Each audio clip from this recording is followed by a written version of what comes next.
ഇനി ഇടുക്കിയിലേക്കാണ്. ഇടുക്കിയിൽ നിങ്ങൾക്കറിയാം ഹൈ റേഞ്ചസിലൊക്കെ തന്നെ കാര്യമായിട്ട് മഴയുണ്ടായിരുന്നു. അവിടേക്കുള്ള യാത്രയൊക്കെ നമ്മൾ ശ്രദ്ധിക്കണം.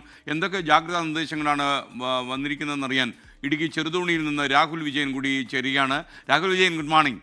പറയൂ രാഹുൽ.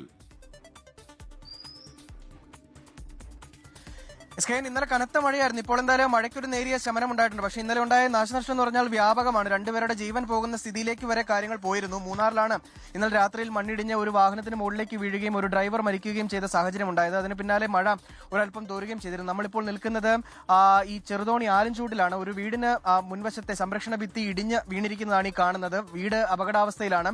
രതിക എന്ന് പറയുന്ന ആളുടെ വീടാണ്.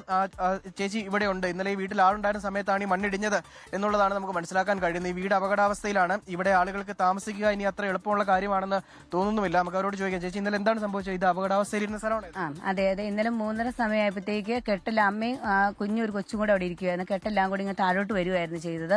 പെട്ടെന്ന് പെരയ്ക്ക് എന്തോ ഒരു ഇതുപോലെ തോന്നിയ സ്ഥിതിക്ക് അമ്മ പെട്ടെന്ന് ആ സ്റ്റെപ്പിന് അങ്ങോട്ട് ബാക്കിലോട്ട് പെട്ടെന്ന് അങ്ങ് തെറിച്ചു വീഴുമായിരുന്നു. അതുകൊണ്ട് അമ്മ നമുക്ക് ഇവിടെ താമസം വലിയ പാടായിരിക്കും. പാടാണ്. വില്ലേജിൽ നിന്ന് പറഞ്ഞേക്കുന്നത് ഇവിടുന്ന് മാറി താമസിക്കാനാണ് പറഞ്ഞിരിക്കുന്നത്. നിലവിൽ പെരയിലോട്ട് കയറാൻ പറ്റാത്ത വഴി പോലും ഇല്ലാത്ത അവസ്ഥയിലാണ് നിൽക്കുന്നത്. ഇനിയിപ്പോൾ നമുക്ക് ബായ്ക്ക് കതവ് തട്ടി പൊളിച്ചാൽ മാത്രമേ പെരയ്ക്കകത്ത് കയറാൻ പറ്റുന്ന ഒരു അവസ്ഥയിലാണ് നിൽക്കുന്നത്. പിന്നെ പ്രായപൂർത്തിയായ 2 പെൺകുട്ടികളുണ്ട്. എനിക്ക് ഹസ്ബൻഡ് ഇല്ലാത്തൊരു സാഹചര്യങ്ങളാണ്. വിധവയാണ്. നമുക്ക് സർക്കാരിൽ നിന്ന് എന്തെങ്കിലും തന്നാൽ മാത്രമേ നമുക്ക് വീടിൻ്റെ അകത്തോട്ടൊന്ന് കയറാനുള്ള സാഹചര്യങ്ങൾ ഉണ്ടാവുകയുള്ളൂ.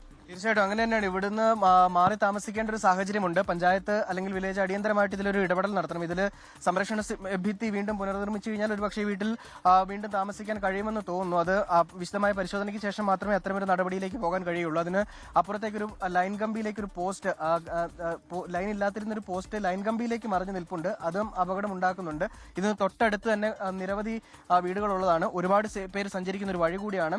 2018 പ്രളയത്തിൽ ഇതിന് തൊട്ടടുത്താണ് കുറച്ച് പേരുടെ ജീവൻ നഷ്ടപ്പെടുന്ന ഒരു ഉരുൾപൊട്ടൽ വരെ ഉണ്ടായത്. അതിന് സമാനമായ ഒരു സാഹചര്യം ഇവിടെ നിലനിൽക്കുന്നുണ്ട്. അതിന് ഈ പ്രദേശത്ത് കൃത്യമായ ജാഗ്രതാ നിർദ്ദേശം നൽകുകയും ചെയ്തിട്ടുണ്ട്. വേണ്ട ഇടപെടലുകൾ പഞ്ചായത്തിന്റെയും അതുപോലെ തന്നെ വില്ലേജിന്റെയും റവന്യൂ അധികൃതരുടെയും ഭാഗത്തു നിന്ന് വേണ്ടതാണ്. ജില്ലയിൽ സമാനമായ സാഹചര്യം നിരവധി പ്രദേശത്തുണ്ട്. മണ്ണിടിച്ചിലാണ് ഇന്നലെ ഏറ്റവും കൂടുതൽ നാശനഷ്ടം ഉണ്ടാക്കിയത് ഇടുക്കി ജില്ലയിൽ.